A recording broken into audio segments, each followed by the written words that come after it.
សួស្តីពុកម៉ែបងប្អូនទាំងអស់គ្នាសូមស្វាគមន៍មកកាន់តម្រុយឆ្នោតខ្មែរប្រចាំថ្ងៃពុកម៉ែបងប្អូនទាំងអស់គ្នាសូមជួយចុច like និងសញ្ញាជាម្នាក់មួយផងដើម្បីមានភាពងាយស្រួលតាមដានតម្រុយឆ្នោតខ្មែរប្រចាំថ្ងៃសម្រាប់តម្រុយឆ្នោតខ្មែរនេះសម្រាប់ថ្ងៃទី30ខែមិថុនាឆ្នាំ2025ចឹងកុំឲ្យខាតពេលវេលាយូរយើងចូលមកមើលតម្រុយឆ្នោតយើងវិញសម្រាប់តម្រុយពីលេខអេនមានលេខ64 15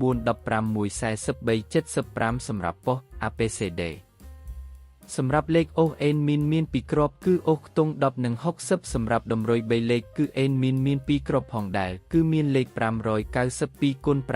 533គុណពុកម៉ែបងប្អូនស្រឡាញ់លេខអេនមានអាចយកទៅផ្សងសំណាងបានចឹងតម្រុយឆ្នោតយើងក្នុងថ្ងៃនេះបានមកដល់ទីបញ្ចប់ផងដែរជូពុកម៉ែបងប្អូនទាំងអស់គ្នាយកលេខខាងអេនមានយកទៅធ្វើការផ្សងសំណាងហេងសំណាងល្អទាំងអស់គ្នាជម្រាបលាបងប្អូនទាំងអស់គ្នាជួបគ្នានៅថ្ងៃស្អែកបន្តទៀត